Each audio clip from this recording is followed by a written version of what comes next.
We are now joined by number 4 ranked UFC middleweight Jack Hermansen. Jack, thank you very much for joining us today. Thank you guys. We'll take our first question from Jay Anderson with Cageside Press. Your line is open. Cool. Hey, thanks very much. And Jack, welcome back. Good to see you again.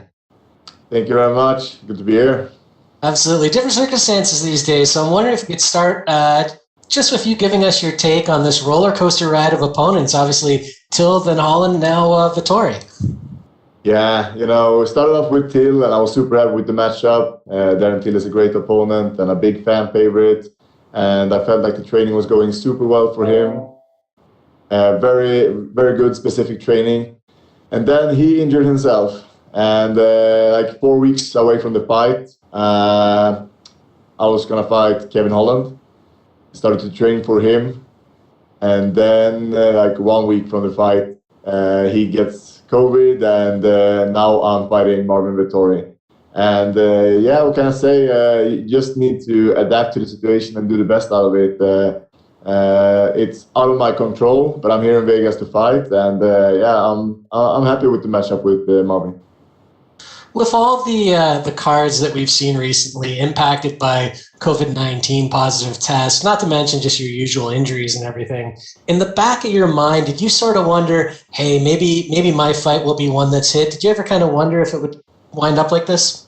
100%. You're thinking about it like, am I gonna get it? Is my opponent gonna get it? Because it seems like it's happening all the time. So I definitely was thinking about that it could happen. So even though I was surprised, I wasn't that surprised. You have it in the back of your mind. Now, obviously, you've gone from Till, who's ranked 6th, to Vettori, who is 13th. And it feels like you have a bit more to lose here because of that, because you've gone from fighting a guy closer to you in the rankings to one who's further behind. Does that add any pressure for you? No, I don't feel extra pressure, but I feel like, since Kevin Holland was unranked, it was one step up again against Vettori. So I feel pretty good with that, actually, Vettori being a ranked guy. So that's all good. But of course, you always want the biggest names. But this time, it wasn't possible. So, but I still want to fight. So, I'm comfortable with it. There's always a big amount of pressure in every single fight, and it doesn't feel any different in this one. All right, last one from me, and it's on the flip side of that, where do you think a win over Marvin Vittori leaves you here? Because clearly the title's the goal, and you were getting closer. Yeah, I'm already ranked number 4. I'm already in a sweet spot, in a good position, and I feel like a win over Marvin just solidifies that position. It will just show everybody that I'm right up there. Marvin went the 3 rounds with Adesanya, and if I can finish Marvin, I'll show everybody that I'm ready for that title shot. All right, best of luck this Saturday. Thank you very much. Once again, if you wish to ask a question, please click the hand icon. We'll go next to Augusto Niez-Gay with Somos MMA. Your line is open. How are you? Can you hear me? Yeah, I can hear you.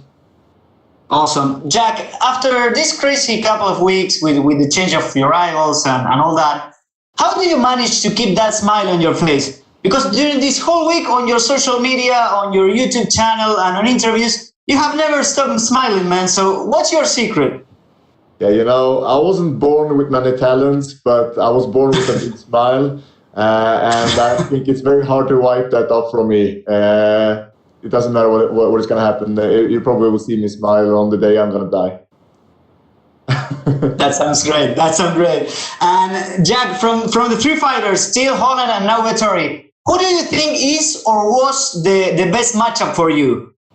The best matchup is Darren Till, but he's also the hardest matchup. So the best matchup is always the one that you feel like you have the most to win from. And I believe that Darren Till is the hardest matchup. And Kevin Holland and Marvin Vittori, they have different styles, but I feel like they are equally good. So, Darren Till is the toughest matchup, and then Kevin Holland and Vettori is about the same. And did you have to make too many changes on your game plan for this fight against Vettori? Yeah, it is some changes, but on the other hand, I feel like the style that I need to have to beat Vettori comes very natural for me. So it's not something that I need to prepare for a long time. I think my natural fighting style works very well against Vettori. Awesome. And my last question: what type of fight do you imagine on Saturday, and what are going to be the keys for your victory? I'm always imagining a quick fight. I see a finish, early in the fight. But at the same time, I'm also preparing for a long, grueling, tough fight. Marvin Vettori has never been finished, but I'm looking forward to be the first one. Awesome. Thank you very much, Jack, and good luck on Saturday. Thank you so much. We'll go next to Gabriel Gonzalez with Capeside Press. Your line is open. Hey, Jack, can you hear me? I can hear you good. Thank you. Jack, every time I think about the circumstances for this fight, I just have to wonder, how the heck did this guy stay focused? I mean, this is just a lot of changes. This is already not ideal with 2020. Just what's the secret? Because not a lot of guys would have said, you know what, let's do it. 3 different opponents, I'm good. Yeah, I feel like in every single fight, you can prepare as well as you want, but you never know what's going to happen in the fight. And I think knowing that, I just bring the same mindset into a new opponent. I never know what's going to come. I don't feel too worried about it. I know who these guys are. I've been seeing their fights. And I'm in good shape. I'm well prepared. So, I just feel so eager to fight right now that it doesn't matter. Now, I know you obviously from Europe. The last fight was on Fight Island, this one in Las Vegas. Was it easier or harder with the travel for you to get to the United States? Definitely longer travel here. But on the other hand, the fight is going to be at a more pleasant time. And instead of be fighting in the morning, I'm going to be fighting just in the evening, which feels good. So a longer flight, but better. The time of my fight is better scheduled. This may sound like an odd question, but do you represent more Norway or Sweden personally? I've got that question many times, and I feel like I represent both Norway and Sweden equally much. I always say that I grew up in Sweden, and Sweden shaped me to who I am, and I have my family there, and it made me to the person that I am today.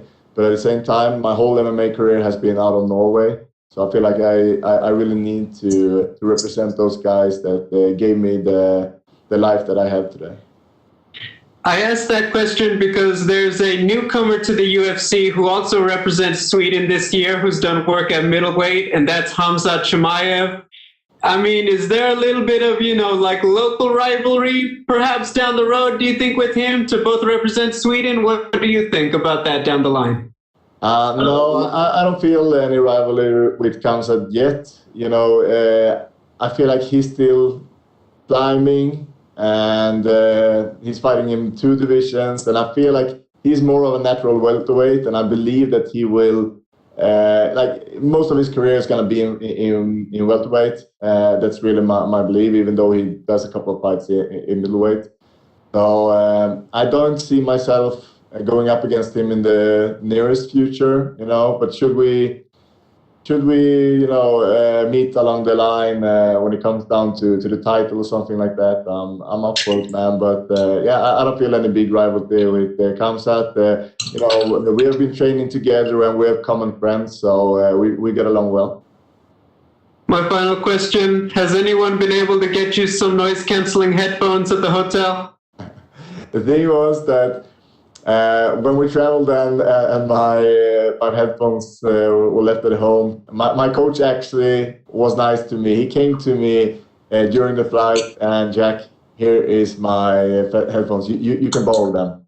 But I actually turned it down because I want to learn from that. I want it to hurt, so I never will forget them one more time. Thank you, Jack. Good luck. Thank you. We'll go next to Damon Martin with MMAfighting.com. Your line is open.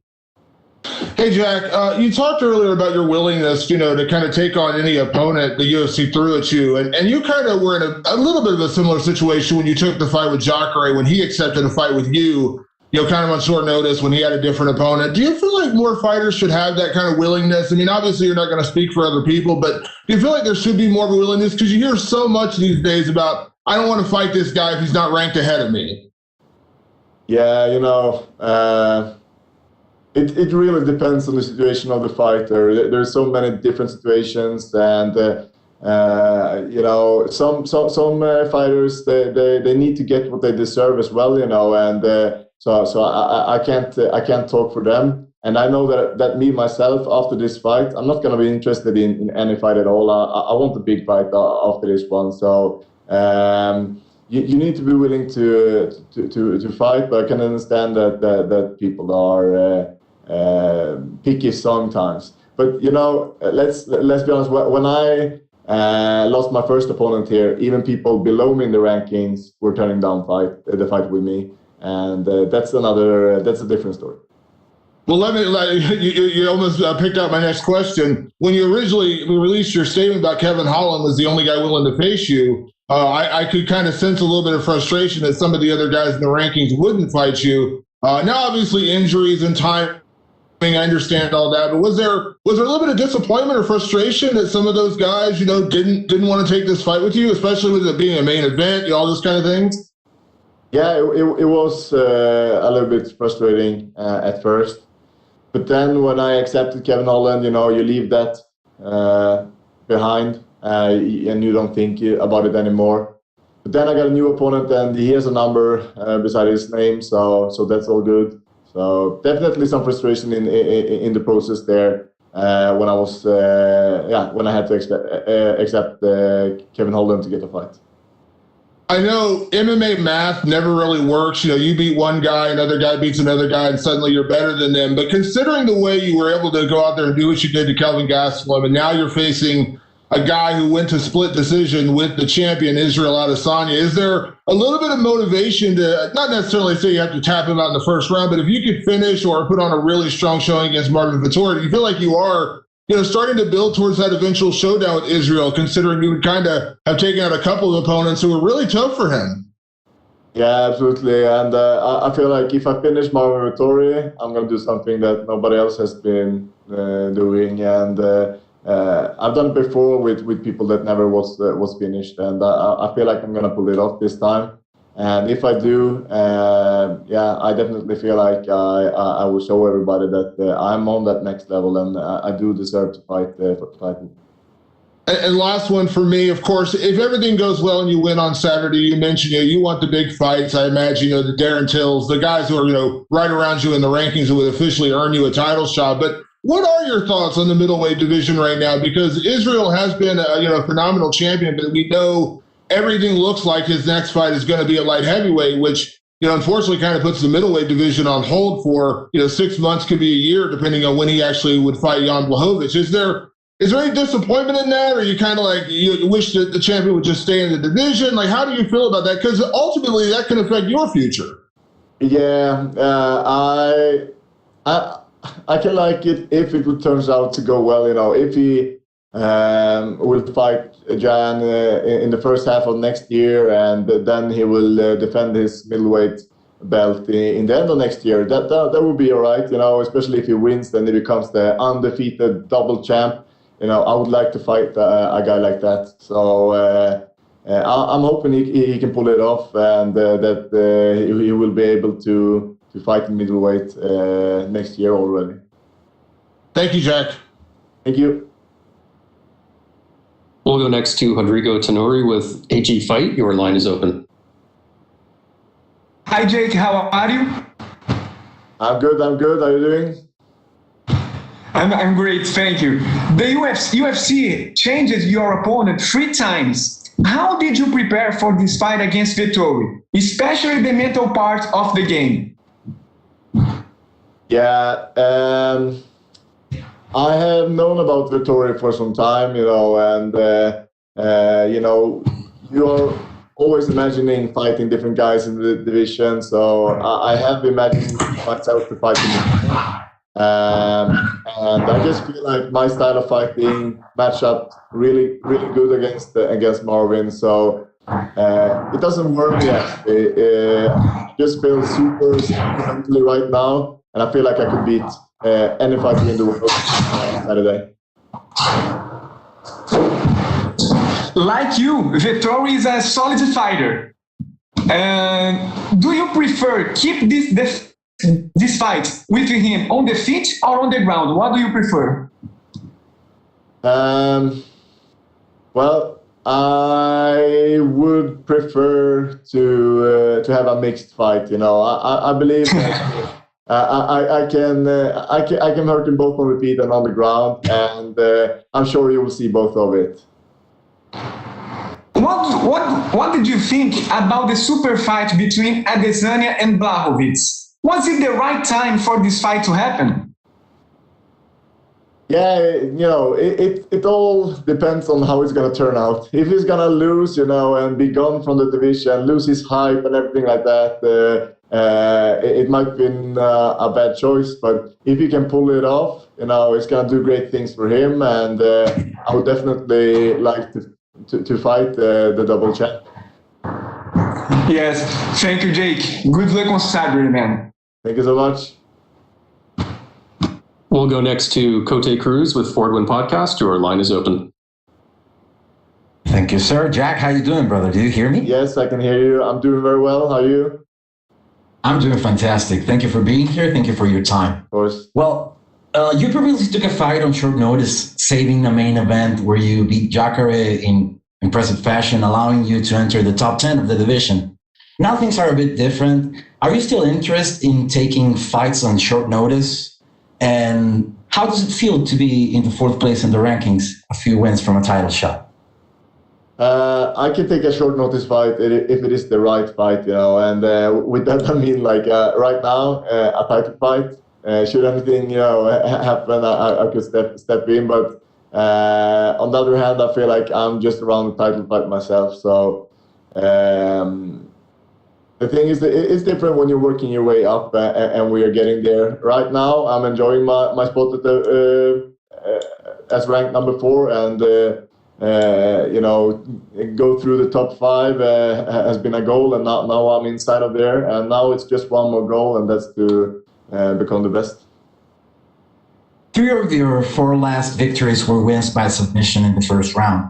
However, your striking is not far behind, and you have the record for most significant strikes in a 5-round middleweight fight against Jacare too. To what aspects of training or experiences do you attribute how complete have you become as a fighter? I feel like I'm very complete, but you know, there's always gonna be things that you need to work on. But you know, my coach told me yesterday that he really believes that I'm on the next level now, and he feels like I'm sharper than I've ever been before, and more precise, and everything is just in tune and in line with the game. And I feel that as well. So I do believe that I'm on the next level right now, and you know, to become a great fighter is a process that's not done overnight. You need to always consistently look for progress and work hard for it. And there's nobody that's working as hard as me. Thank you for your time, Jack. Best of luck on Saturday. Thank you very much. Thank you very much, Jack. You're all set. Perfect. Thank you, guys.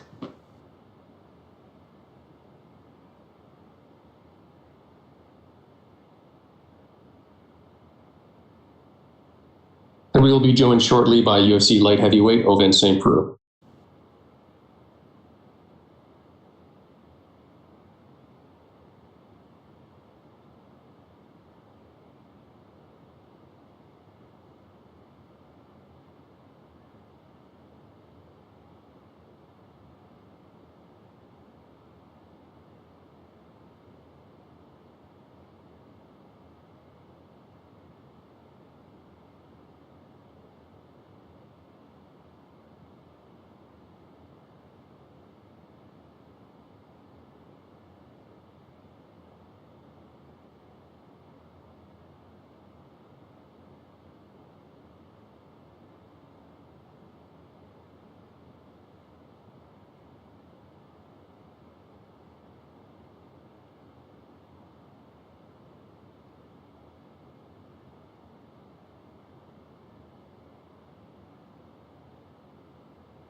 We are now joined by UFC light heavyweight Ovince St. Preux. Ovince, thank you very much for joining us today. Thank you. We'll take our first question from Gabriel Gonzalez with Capeside Press. Your line is open. Hey, OSP, how are you? Doing good. How about you? I'm doing pretty good. I want to start. I was on your Instagram and I saw that Kevin Holland wants the secrets to the Von Preux choke. I mean, are you going to be meeting up with him sometime if he's healthy? Definitely. We got the same manager, so we definitely been around each other. So, I mean, I haven't got a chance to respond back to him, but I'll definitely end up showing him how I finish it. This is, I believe our third fight of the year. We've heard about different closures happening once again around the country. I'm just wondering, has your training situation been affected or changed with everything going on in recent weeks? No, not necessarily. It was just like the fight that I had back in September or whatnot. Couldn't worry about that. And my primary focus is to train. And that's what I've been doing. And, if I start worrying about other little stuff that's happening around me, I won't focus on training. I mean, it's something I can't control, so that's why I don't worry about it. Understood. There's a lot going on at light heavyweight lately. I wanted your thoughts. How do you think things play out potentially with Adesanya and Jan Blachowicz? Man, to be honest, I didn't even know about that fight until this week. I just until like yesterday. So, you know what? I don't know. I really don't know. I could say I'm interested in it, but not necessarily. All I got to do is just like take my one fight at a time, and whenever my opportunity comes, which will be sometime in 2021, I won't be worried about it. That's when I start worried about it. But until then, it's just like I don't really think about it. Just because with the 205 division, a lot of things are going to shake up, and a lot of things usually end up shaking up, and it's going to continue to happen too. My final question to talk about what you have going on. Can you just give me your thoughts on Jamahal Hill as an opponent and what he brings to the table? I mean, he's a young, hungry fighter. You usually have fighters that come in, they're young, they're hungry, you win your first couple bouts or whatnot, you feel really good, you feel unstoppable. But you always got to remember I've been in this game for a while too. So, I mean, he do have a lot of threats, but, I think overall I have more threats than he does. Okay, thank you. Good luck. We'll take our next question from Jordan Ellis with Low Kick MMA. Your line is open. Hi, Ovince. Hey, how you doing? I'm fine, thanks. So this is kind of the second up-and-comer you're facing on the bounce now. And you're a guy who we've known for being, at the top of the division for so long. So what do you make of these matchups the UFC are giving you right now? Man, I'm not complaining about it. I mean, at the end of the day, is a situation where, if I have a chance to put on a good show and potentially have a really good bonus out of that, I'm not going to complain about it. This is a fight game, and if you tell me to fight somebody and to fight a favorable fight from towards my end, I'm definitely going to end up taking it. But moving into 2021, is the ambition to still climb up them rankings and potentially pursue another shot at the title? Oh yeah, definitely. That's been everything since day one. Even with my roller coaster, record, even my roller coaster career or whatnot, that's been everything since day one. So 2020 is kind of me getting my feet back in the water. 2021 is me actually busting open the door. And just finally, you moved up to heavyweight for Ben Rothwell. It didn't quite go your way. Was that a one-off? Are you done with heavyweight, or do you see yourself going back there at some point?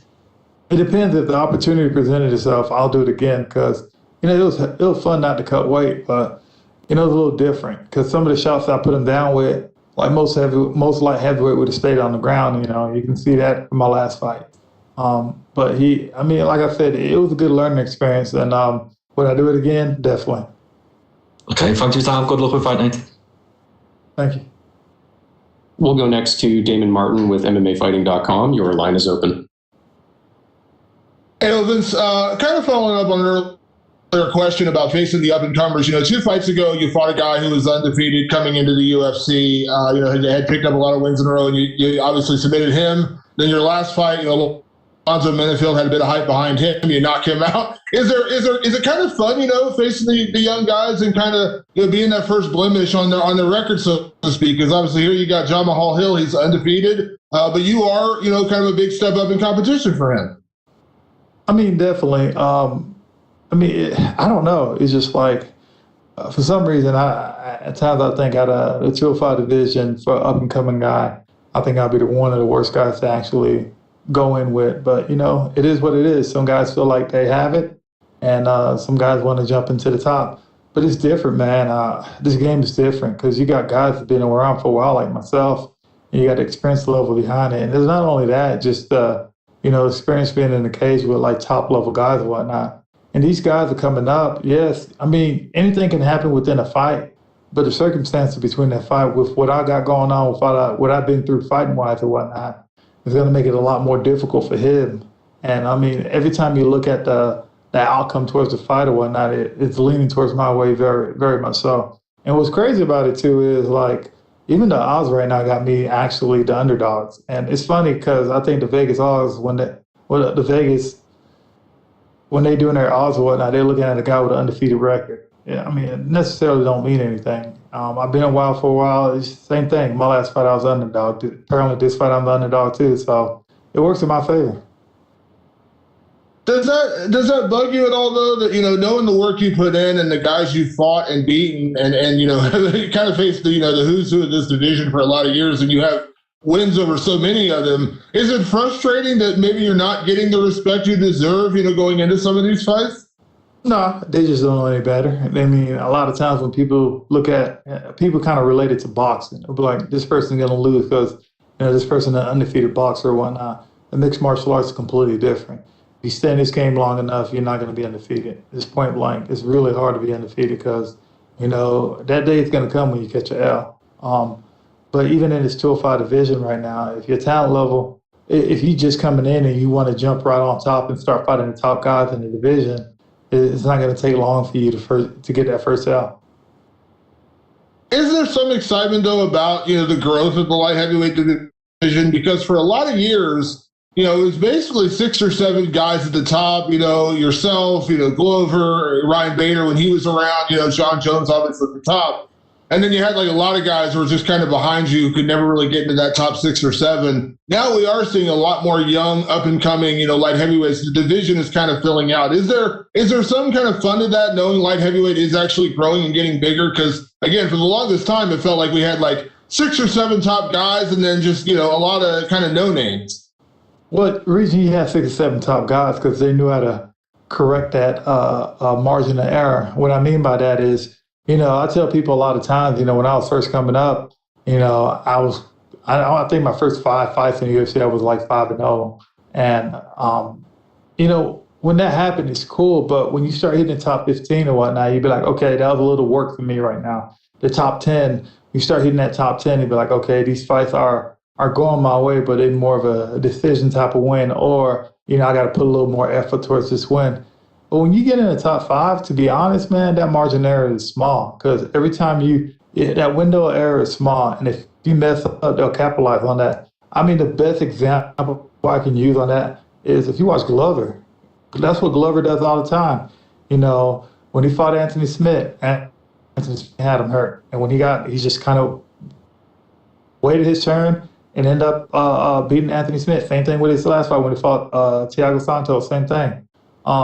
He's been there. He knows how to do that. He's just like, okay, cool, I'm not in trouble. And, that's what that's where experience come from. It's just like when you're in that top 5, it's hard. But some guys are in that top 5, and it's hard to stay in that top 5 too. Because, when you actually fighting these top fighters or whatnot, a lot of these young guys want to hurry up and come up. My advice would be like, you can do that, but just remember, if you fight somebody in the top 5, after you do that, there's going to be no more easy fights for you. Everybody that you're going to fight is going to be within the top 5 to top 10.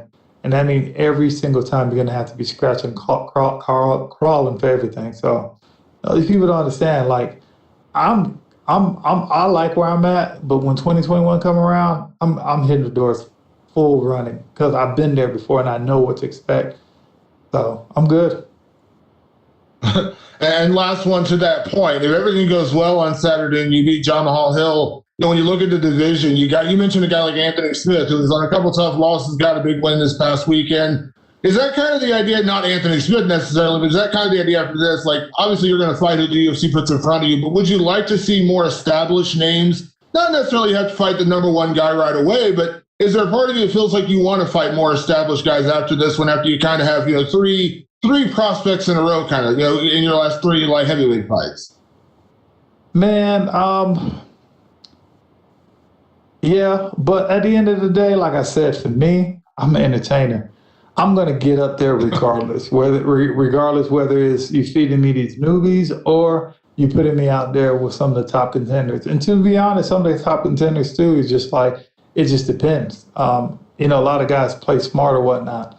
You get some guys in the top 5, you get some guys in the top 10 who'll have a fight presented to them, and they'll be like, okay, I don't want to take that fight as a risky fight. So, you can do that all day once you establish yourself within the rankings or whatnot. But, for me, once I get there and just be like, okay, cool, everybody in the top 10 right now, everybody in the top 15, cool, let's go. Thank you, Ovince. Thank you. We'll go next to Omar Mert with S Sport. Your line is open.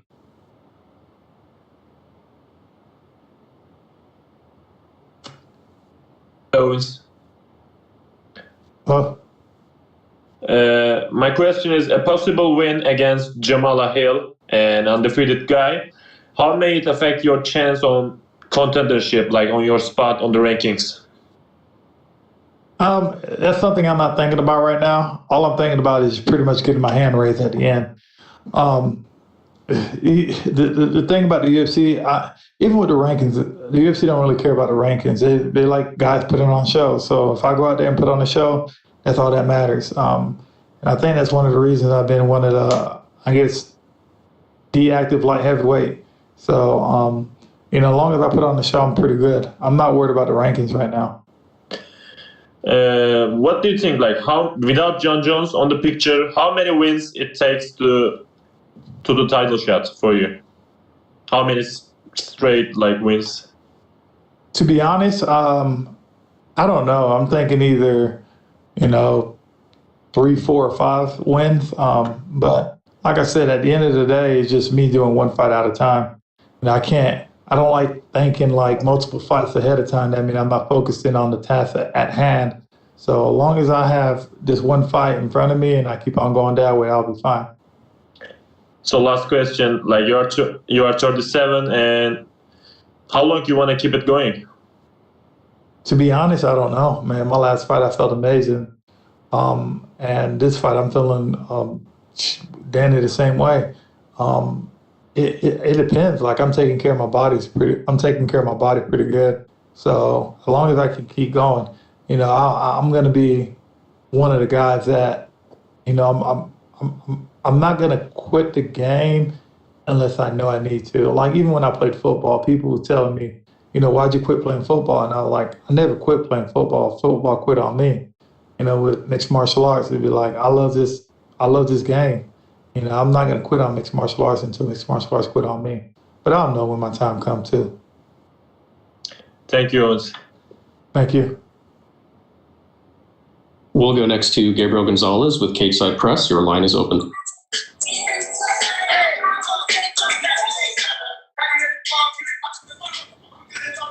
Gabriel, your line is open. Okay. We'll go instead to Cote Cruz with Forward Wind Podcast. Your line is open. Hey, Ovince, how you doing? I'm doing good. You're reviving with that song, man. Well, it happens. With this fight, you will match Shogun and Jones for the most light heavyweight fights in history. What do you think about reaching this milestone? How does that make you feel as a fighter? You said I'll do what now? I'm sorry, I'll repeat. I said that with this fight, you will match Shogun and Jones for the most light heavyweight fights in history. Oh, okay. So what do you think about reaching this milestone? Man, to be quite honest, I didn't know that. Yeah, I didn't know that. It's crazy because apparently I got a lot of, I guess, I got a lot of things going within the 205 division. The most finishes, the most close. I don't know. There's a lot of records that I'm up there for in the 205 division that I never realized or whatnot. And I guess that's another one. I don't know. To be honest, yeah, I don't know. It's just I don't think about it. Like people have to tell me, and they're like, "Oh, okay. Do you know you're tied for this much or whatnot, or this much finishes in the 205 division?" I think Glover and I was tied after his last fight. He has me by one now. I never really paid attention to that until like people actually throw it in my face, and this is another thing that you actually threw in my face. I didn't know. I mean, I guess I just keep on going. I feel good. I can keep on going. How would you describe the moment that your career is currently in? What do you feel about the future, and what are those motivations that will take you there? Man, right now, my current situation, am I happy about it? Yes, I'm happy about it. Reason being is because of the way I feel right now, and I think that's the biggest thing. And as long as I can keep telling myself to feel this way, I'm going to be perfectly fine. You know, but other than that, the only thing I can do is take everything one fight at a time. I would love to ask you about your country, Haiti. How do you feel about representing Haiti, and what kind of advice would you give to your nation to push MMA? How do I feel about it? First generation Haitian American, and both my parents were born in Haiti and stuff. And a lot of times, it's one of them things where I come out and I have the Haitian flag with me all the time. And people don't realize that. It's like, a lot of the reason I do it because of my heritage and whatnot. It means a lot. And it can go back as to, there's a slogan that, a lot of the first generation Haitian kids have is 1804, which means like when Haiti got their independence from France. And it means a lot because Haiti was the first Black republic to break away from slavery. So, with that, you have to have a strong lineage or whatnot. And, that's what I always kind of remind myself where I come from. So, but as of, mixed martial arts in Haiti or whatnot, you have a lot of guys right now, Haitian fighters are coming up. It just takes time. It literally takes time. So, but it's crazy. A lot of them are coming up within the mixed martial arts one. But if you look at, other sports like football, track, and basketball, especially football, we are pretty much all over the place in football right now. But yeah, me being Haitian means a lot. It means a lot. That's beautifully put, man. Thank you for your time. Best of luck on your fight. Thank you. Thank you very much, Ovince. You're all set. Appreciate it.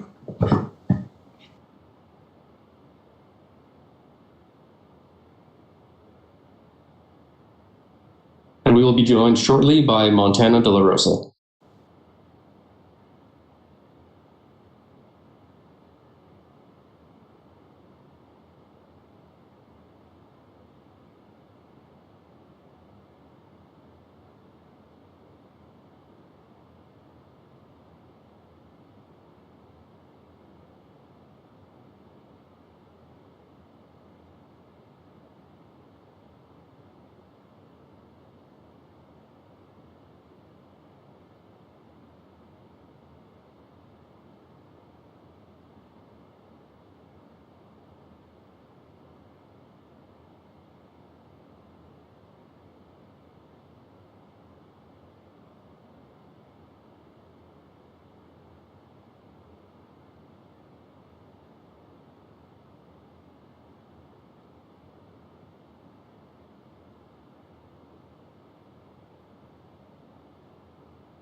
We are now joined by number 15 ranked women's flyweight, Montana De La Rosa. Thank you very much for joining us today. Hi, thank you. We'll take our first question from Jay Anderson with Cageside Press. Your line is open. Montana, welcome back. Hi, thank you. Yeah, I was No just problem. a couple months ago, so it's nice to be back so soon. Absolutely, and I guess you've had a few weeks to prepare since Moro's dropped out, so I'm wondering, how much of an adjustment have you had to make with the switch to Santos here? Well, I knew I was fighting her all along. I mean, she was supposed to fight Marina, and then I came in to replace her. So, yeah, I mean, I've just been doing what I do, grapple, striking, you know, putting it all together. And the odds don't have this as a blowout by any stretch, but you are the underdog going into this last time I looked. Is that a role you enjoy, the chance to kind of prove people wrong? Yeah, I mean, I really don't pay too much attention to underdog or not. I just go in there to get my hand raised and do everything.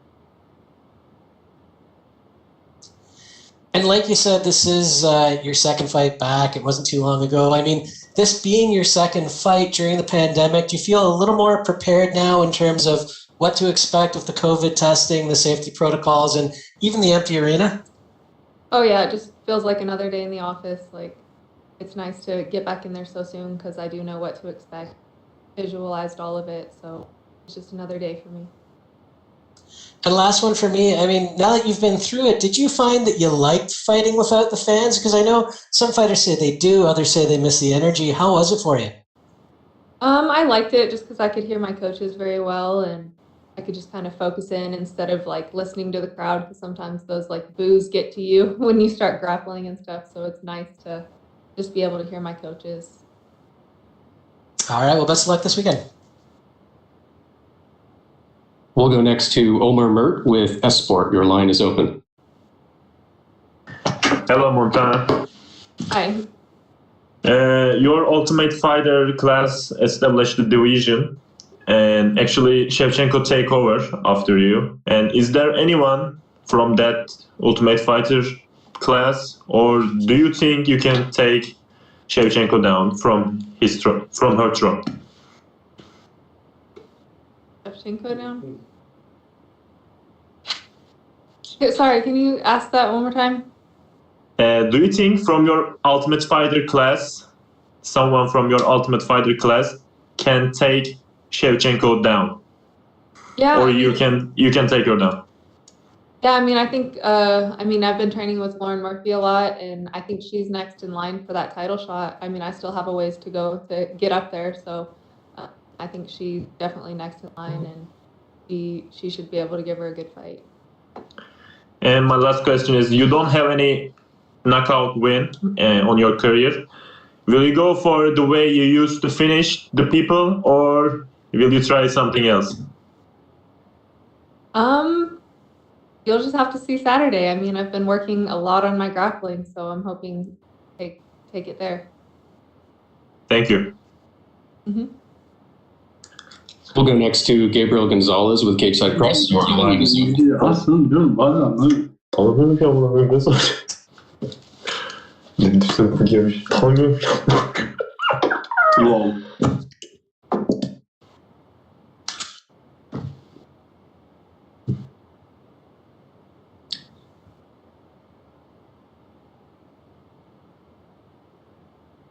We'll go next to Gabriel Gonzalez with Cageside Press. Gabe, your line is open. Okay, can you hear me now? Yes. All right, and sorry, UFC, I was on mute the last one. Montana, I want to ask, because the fight is, relatively short notice, I mean, I feel like it's the story of 2020. People are taking fights a little quicker to stay active. But the thing that I think about is the weight cut. When you have it essentially accelerated, I mean, what kind of changes do you have to make to, obviously be on point? Because we all know that the weight cut is a bit of a science. Yeah, I mean, so I had 3 weeks notice, and that's really planning for me to get down to 125. I always eat healthy, and I always stay in the gym, so the weight cut's really never too much of an issue for me. It's right on track. It'll be fine. What are the type of things that you have to do when you have just less time compared to when you have a full camp to gradually get down? I mean, I know I can fight, so I just keep training, stay in the gym, just really get my mind right in that short amount of time. Just make sure my mind's right, drill the moves that are most likely going to happen in the cage, and get those cage rounds in. This is our first time talking to you since the pandemic began, if I'm not mistaken, for a media day. I was just wondering, with all of the changes, how has your training been affected at home? Obviously, you have your husband to work with, but has anything else been different? No, not really. Like Genesis Jiu-Jitsu is where I train at home, and we really never shut down. The coach Albert Hughes is like super awesome about that. He's been having normal classes, so I mean everything's been pretty normal from back home. And that's all from me. Thank you. Thank you very much, Montana. You're all set. All right, thank you.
We are now joined by number 13 ranked UFC middleweight Marvin Vittori. Marvin, thank you very much for joining us today. Thank you guys for having me. We'll take our first question from Gabriel Gonzalez with Cageside Press. Your line is open. Hey, Marvin, can you hear me? Yeah. Awesome, man. So, Marvin, can you just walk us through all of these changes? I mean, when did they reach out to you to say, hey, can you step up and fight Jack Hermansen? It was Friday night. I was doing a conditioning session with my coach, Chase Chicos, and I saw a few missed calls from my manager, and a message called me ASAP, and I know something's going on, and it's something important whenever like something like that happens. And I just I called him back, and he said, "There's a great opportunity for you to take, and Kevin Holland is out. You can jump in and fight number 4 Jack Hermansen next week." And I was like, I gave it a quick thought to make him wait, and then I'm like, fuck it, let's do it. I think it's, I was super happy to accept it. I was like, first of all, they're bigger opportunity, like higher ranked guy, and then second of all, I was like, man, I'll take a week away from, like, because I would have been 2 weeks out, and the fact that it took a week off of my camp was perfect to me, because I was already in a very good shape, and I know that week would have been just like a week of like keeping myself that way, but with the risk of catching things and like making a lot of adjustment to train. So I think it would have been like not easy to do, and I was really happy for them to take a week off, and so I said absolutely yes. I was wondering, because then we find out that Kevin Holland is now going to fight Jacare next week. I mean, it's a little different. I'm wondering, did they ever talk to you about maybe just trying to move you and Jacare to this Saturday instead of this whole switch up of opponents? No. Not at all. All right, no worries. My question, obviously, Jack is known for his submission game. So is Jacare. How are they different, though, specifically? Oh, I got more submission than Jack, to be honest. But that being said, they're different because I think that Jack Hermansen maybe goes. I don't know. Plus their submission game is very different. Like I feel like Jacare was more of a Kimura and guillotine guy. Jack also some kind of guillotine, but I think I don't know, man. Like what it is, I think Jack Hermansen brings a little bit more energy to the fight. Like it's more high energy the way he fights. Meanwhile, Jacare was a little bit more aware of his energy management throughout the fight, and to be honest, on a sense, I would have been more worried about Jacare's round eventually than Jack Hermansen. But overall, like I train on a daily basis with world level jiu-jitsu competitor, and Jack Hermansen doesn't even know what top level jiu-jitsu competitor are. To be honest, I think. On a daily basis, he might have trained, but like no, definitely not on a daily basis. So I feel like to be honest, everything that Jack Hermansen does, I do it better, and I'm not gonna underestimate him because he's definitely a solid guy. He's number 4 for a reason, but I don't fear him anywhere. Thank you, Marvin. Good luck. Thank you. We'll go next to Damon Martin with MMAfighting.com. Your line is open. Hey, Marvin. So we talked like a week ago about the Jacare fight, and then obviously everything kind of changes in a matter of days. How crazy has this been to, you were kind of frustrated not getting ranked opponents and guys wanted to fight you, and now you go from Jacare, who's a legit legend, to number 4 guy in the division in like the span of a few days? Yeah, man. Like, they say it's better to be ready for an opportunity that doesn't come than not be ready for an opportunity that eventually comes, and I was ready, and they gave me a call, and I gave him an answer, and that's what it is, man. Like, I'm ready, and when I'm ready, I don't care who's in there, and obviously, the higher the rank, the better, and I feel like I'm the best in the world. I definitely belong to between the highest ranked guys, and this was just a great opportunity. I don't, I think Kevin Holland should have never been there, but he was, and that's it. I mean, but something went wrong, and I was ready to step in. I was ready. I was ready either way. I was happy either way. I was happy to fight Jacare too. But this is just a step up on everything, and let's go, man. Wait. I know we spoke about kind of the frustration of the higher ranked guys not wanting to fight you, or just whatever the case may be, and I know you were kind of getting angry about it at one point as well after the Roberson fight. But how much respect do you have for a guy like Jack Hermansen to accept a fight with you on short notice? He is a ranked opponent, and to have that willingness, does that make you respect him that much more that he was willing to take this fight?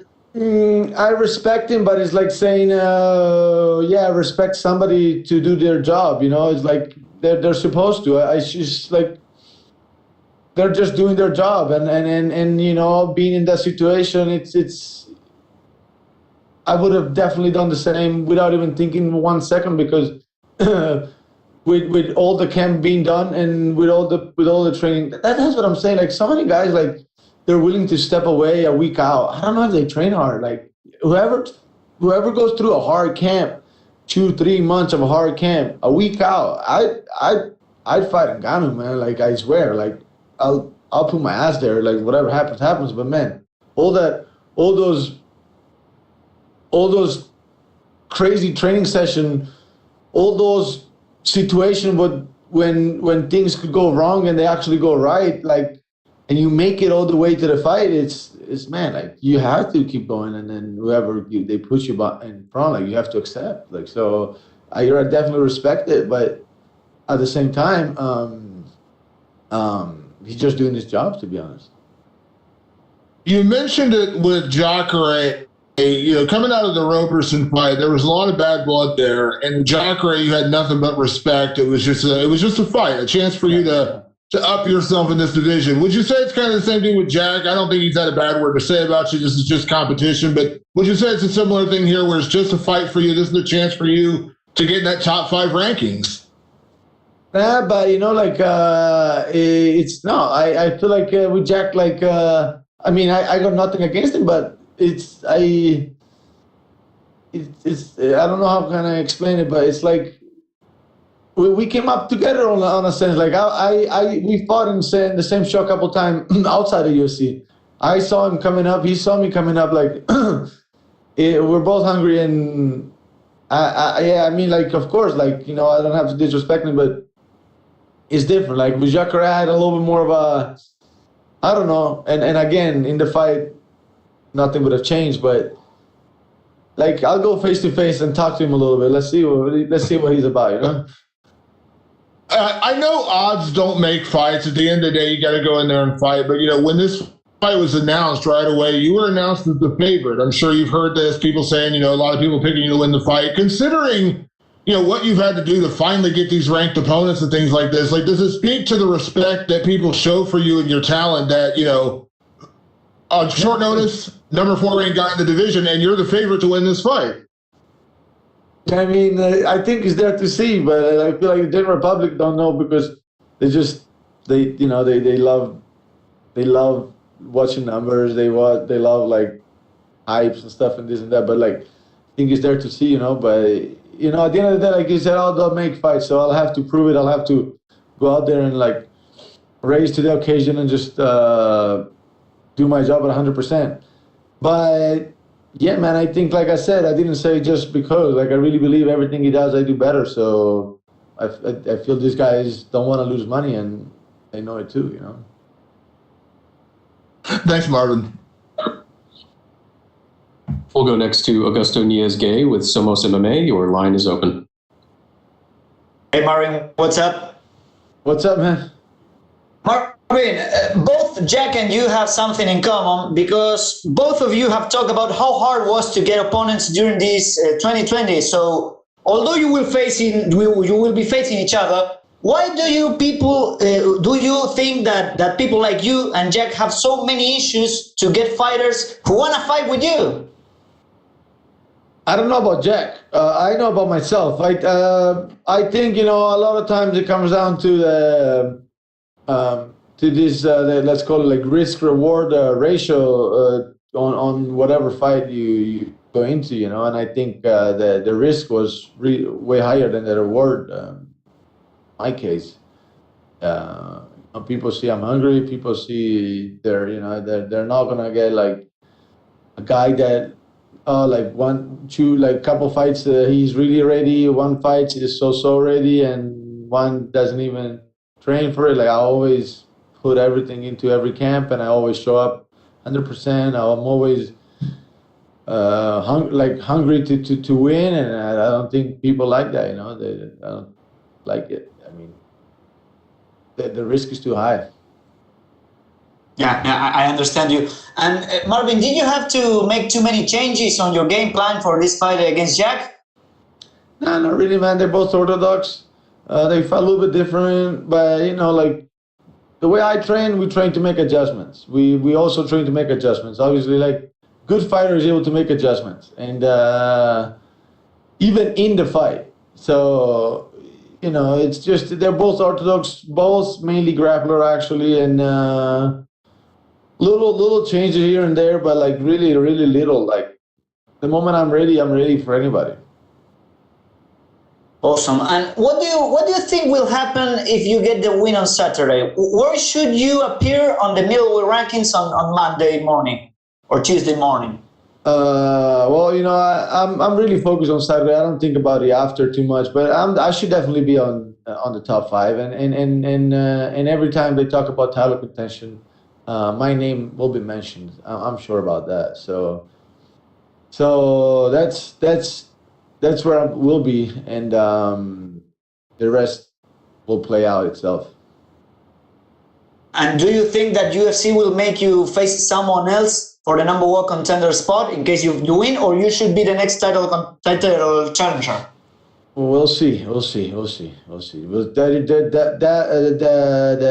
me and Stylebender will definitely have to meet again, and that I think is definitely the fight to make. We had such a close fight first time.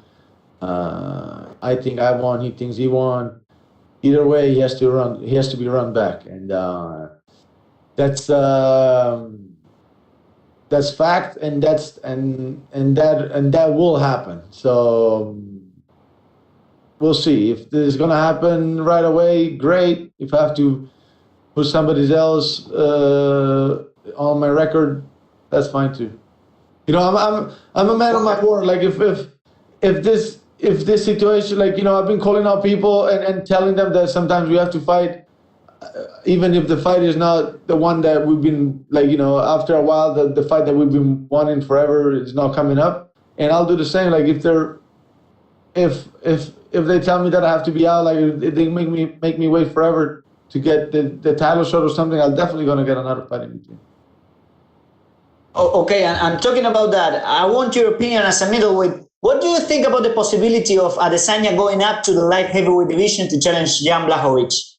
It's bullshit. I think it's kind of bullshit. I think it's I think this guy just thinks it's too much, like he just thinks like I don't know, he can do whatever he wants. In reality, like to me, he still didn't prove much. He's like his last fight was good, but it was mainly like I feel like Costa beat himself, beat his own self going into that fight.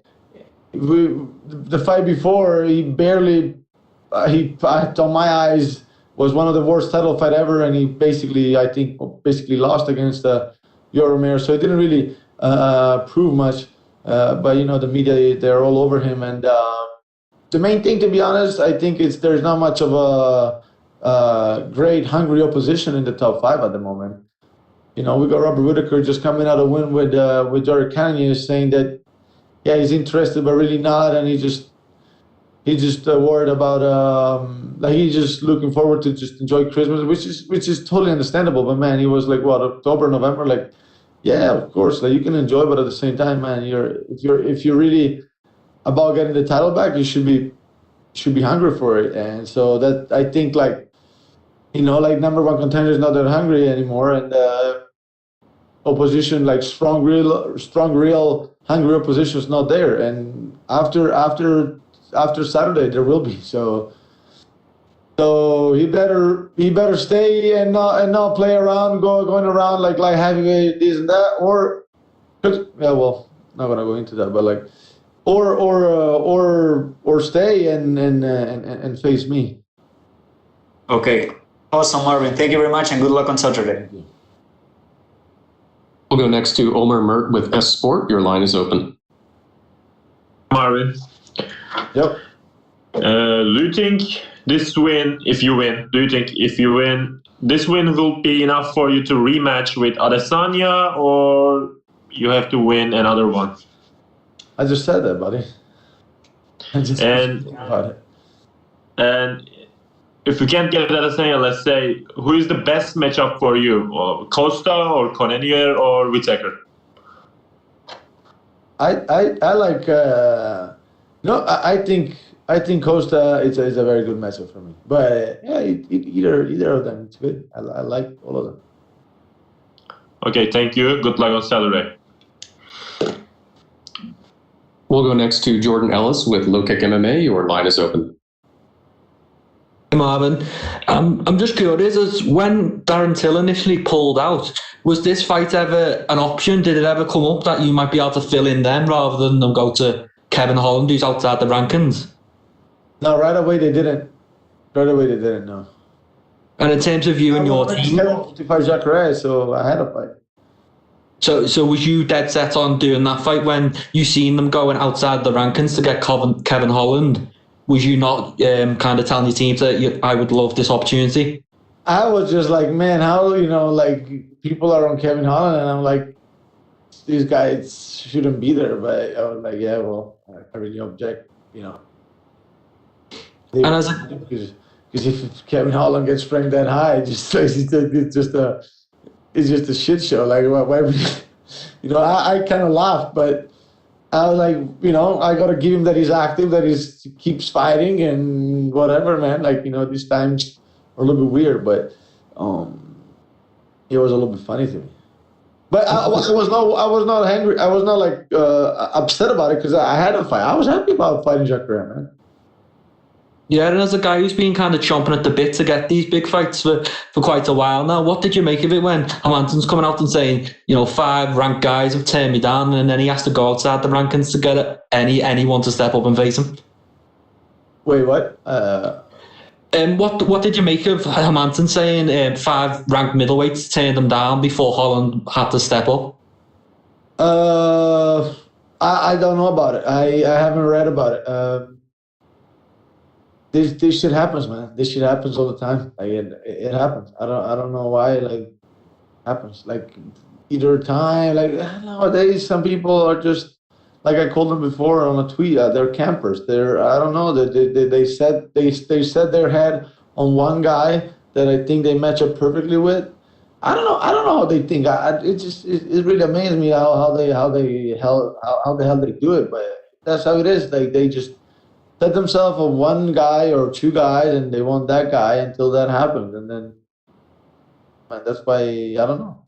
It happens very often now.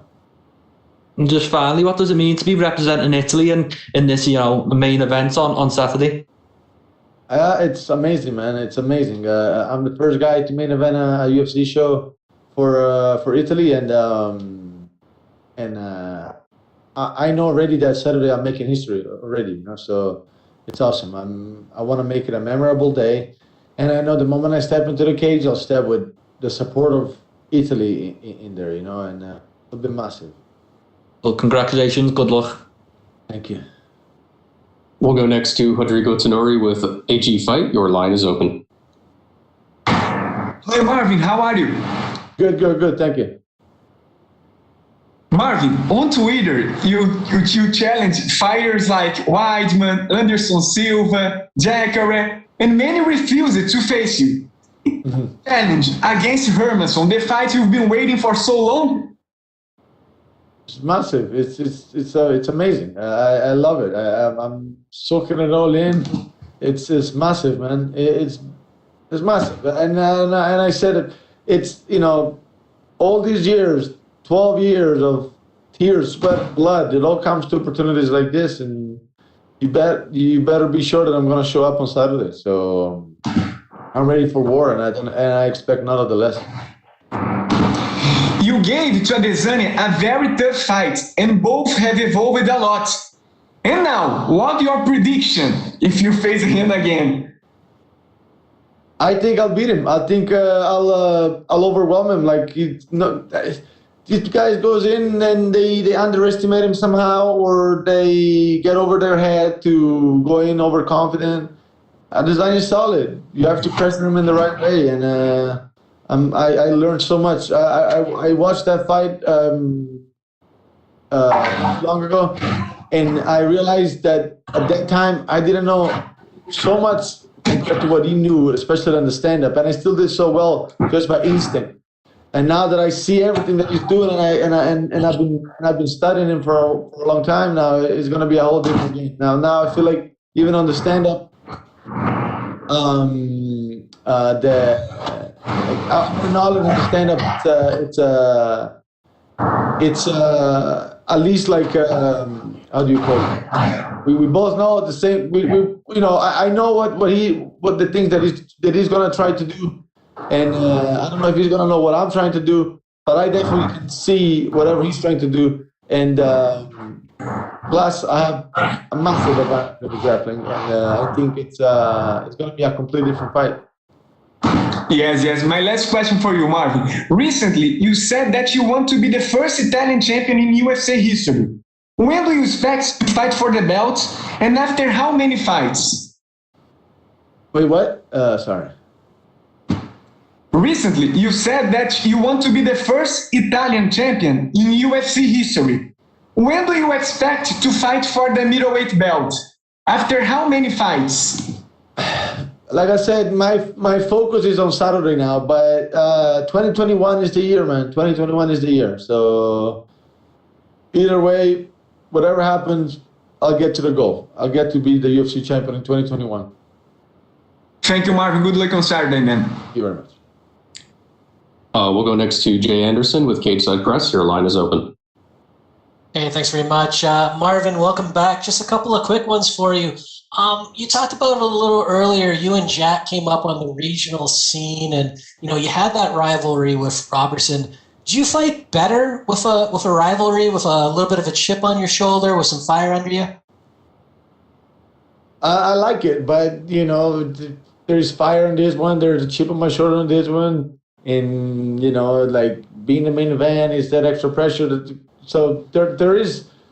There are like how can I say, like there is a lot going on for this fight too. So it's like like it's not that I have to. It's not that I need necessarily like that kind of, like, I wouldn't call it beef, but like that extra animosity, But I haven't even seen him yet. I want to see him and look him in the eyes. I want to see him, but I haven't even seen him since I've been here. So, but there is definitely a lot going on. So it's not that I necessarily need like that kind of like animosity.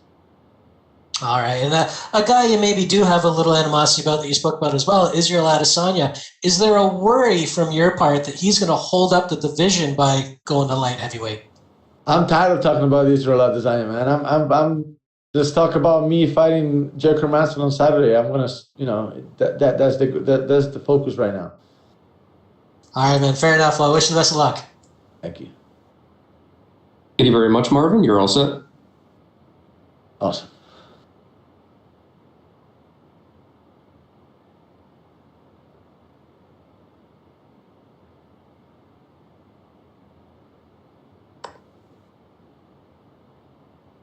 And we will be joined shortly by UFC light heavyweight Jamahal Hill.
We are now joined by UFC light heavyweight Jamahal Hill. Jamahal, thank you very much for joining us today.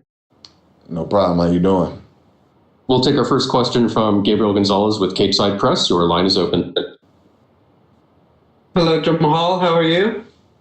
Jamal, sorry. Said it wrong. I wanted to ask you, a little over a year ago, you make it through Contender Series. Now you're in a co-main event on ESPN against a vet and former title challenger. I mean, how would you describe the ride so far? It's been a dream come true, you know. Just been enjoying it, everything that's come with it, and just having fun with it. You know, I worked hard to get here. I just having fun, man. Just living life and having fun. In the UFC, you've gotten to experience both fighting in the arena with the fans and, of course, fighting without it during COVID. I mean, how would you describe both scenarios for you personally? For me personally, fighting in there, when I made my debut in Raleigh and in front of the full crowd, the energy was just crazy, you know. It was amazing. It was great to see people out there just having fun, chilling. I could give them a good show in person and things like that, and I could actually see and hear the feedback. And then in Apex, whenever I fought in May, and there was no crowd there, it was just, I still had fun. I still enjoyed my time, but it was just more a little bit more business oriented, you know, because it wasn't that same energy. Relatively speaking, it's been a minute since we last saw you in the cage. Was there any particular reason for the kind of time off, or is this just when they happened to call you? You don't watch ESPN? Not all the time. I'm pretty sure you caught that notification. I had a little commission issue. Finally, what are your thoughts on OSP as an opponent?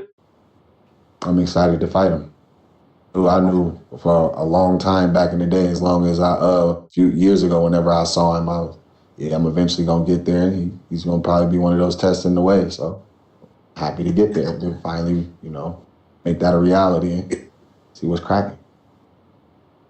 Hey, thank you, Jamal. Good luck. Thank you. We'll go next to Jordan Ellis with Low Kick MMA. Your line is open.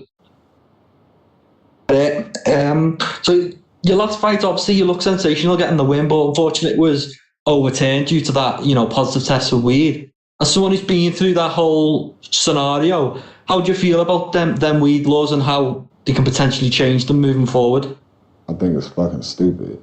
It's bad. I'm not the person you want to ask that. I think it's dumb as hell. I think everything that I've had to deal with as a result of that is dumb as fuck.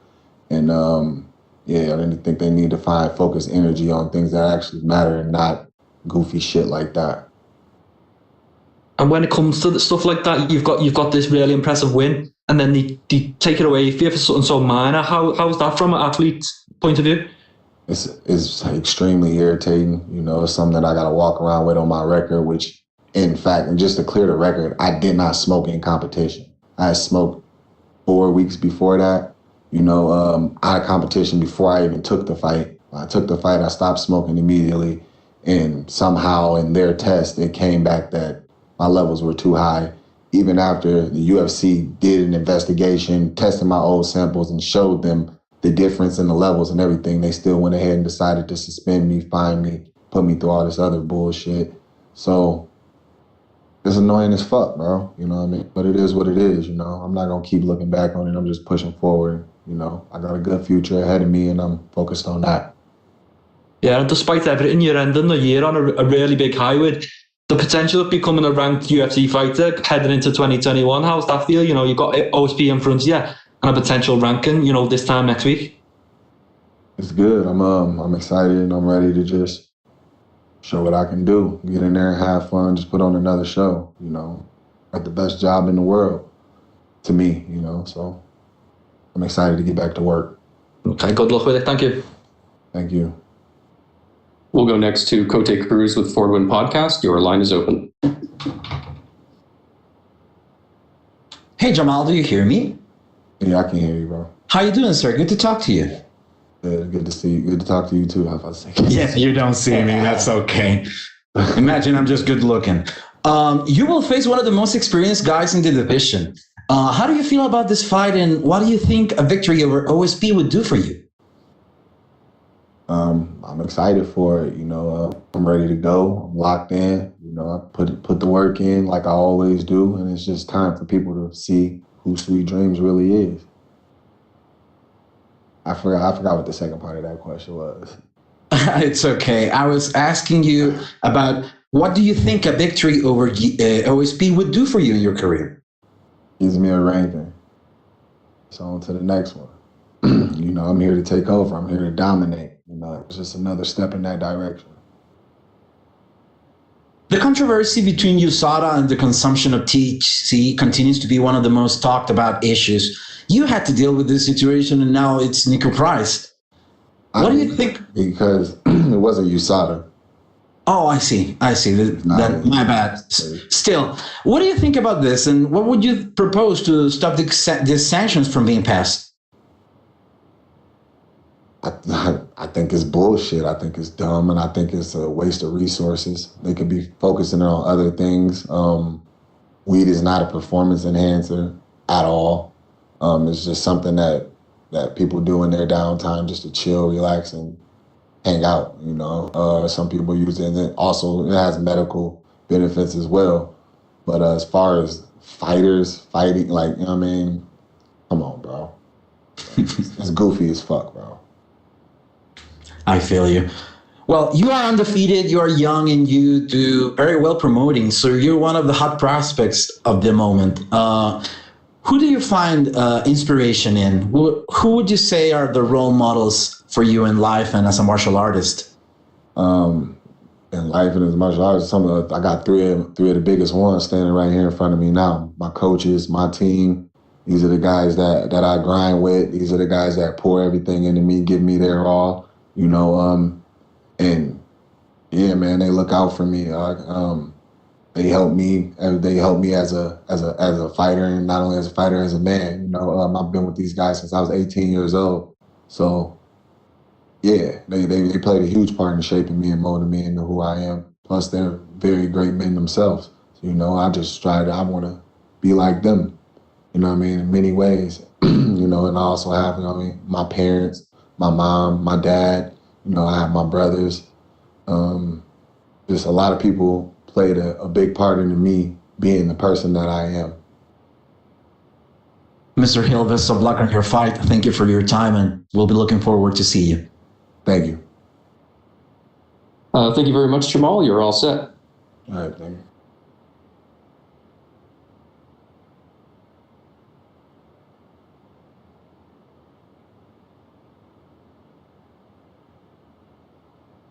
And we will be joined shortly by Taila Santos.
We are now joined by UFC women's flyweight Taila Santos. Taila, for taking the time today. We'll take our first question from Gabriel Gonzalez with Capeside Press. Your line is open. Hello, Taila. Can you hear me? Yeah. Oh, perfect. Just checking. Taila, can you describe when where were you at when they told you that Marina was out and you'll instead be fighting Montana? Sure.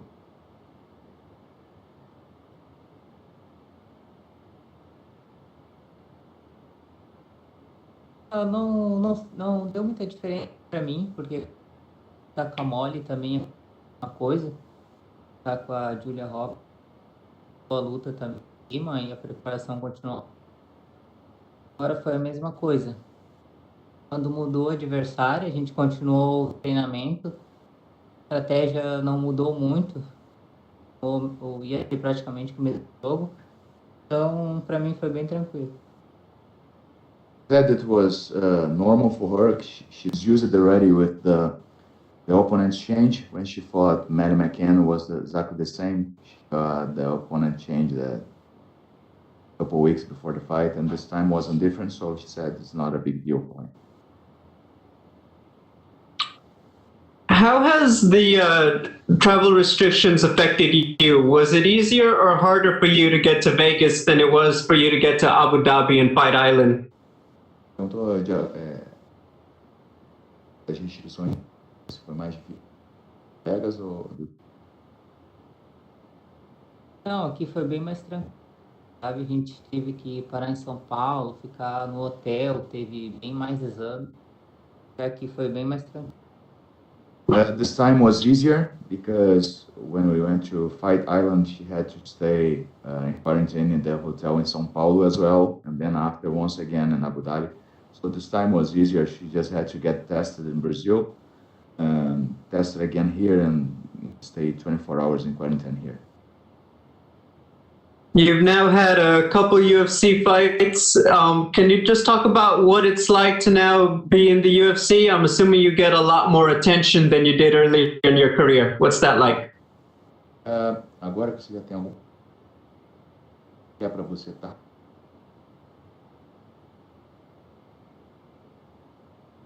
O trabalho tá recompensado, tá aqui, ó. Tudo que eu trabalhei tantos anos. E eu quero dar o meu melhor, cada vez mostrar ser um atleta diferente. Feels now that she really feels that she's part of the UFC. She's happy, she's honored, and a reward for her to be able to show everything she's been working for so many years. My final question, what are her thoughts on Montana as an opponent and what she brings to the table?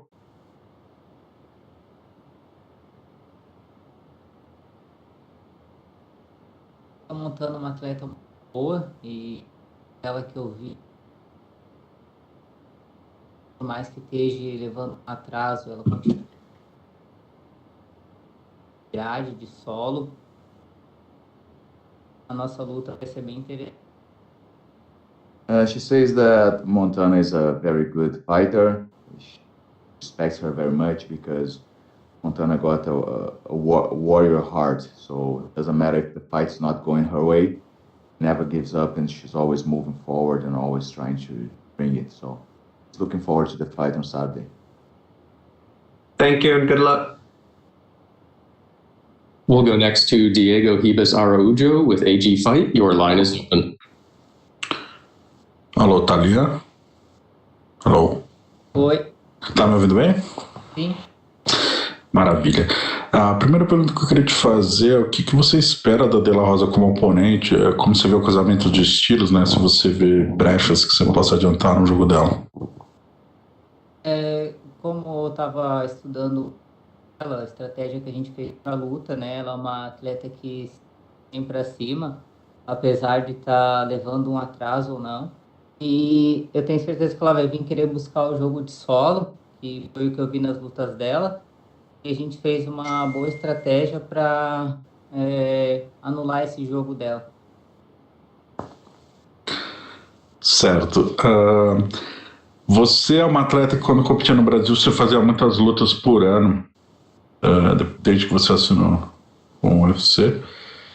Você fez o Contender Series 2018, e agora você vai fazer a segunda luta em 2020. Quão é importante para você voltar a ter essa atividade, né? Fazer 2 lutas no mesmo ano? Nossa, é muito bom. A gente está sempre, né? Sempre treinamento constante, e ficar assim muito tempo parado tira um ritmo de luta, e quando tem luta assim em seguida a gente fica mais empolgado, o treinamento fica mais firme. Então é muito bom poder estar lutando assim. Sim. Show. Você tem muitos nocautes, se eu não me engano, 10 nocautes na carreira, mas desde que assinou com o UFC, se eu não me engano, todas as lutas foram por decisão, né? Uma só derrota por divididas, vitórias por decisão unânime. O que falta pra gente ver você nocauteando no octógono do UFC? Então, pode ser nesse sábado. Como eu, na primeira luta, estava muito nervosa, minha estreia, e ainda com a mole, eu também me senti muito... Estava nervosa, porque eu estava com peso da vitória, assim, que eu precisava ganhar. Então, mesmo assim, eu estava muito nervosa, e agora eu estou bem mais tranquila, bem mais confiante, mais solta. Então, com certeza eu vou entrar bem mais leve, bem mais agressivo.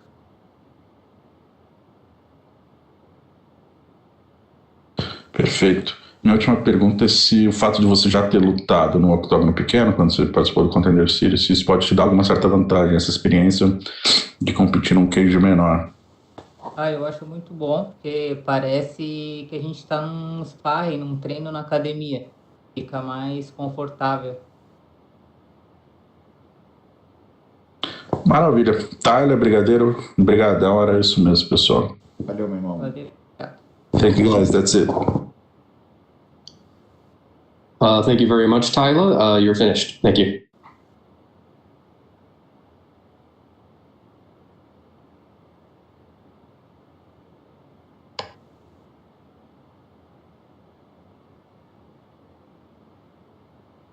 This concludes today's UFC Fight Night on ESPN Hermansen versus Vittori Virtual Media Day. Video recordings will be sent out later today. UFC Fight Night on ESPN Hermansen versus Vittori takes place Saturday, December 5th from the UFC Apex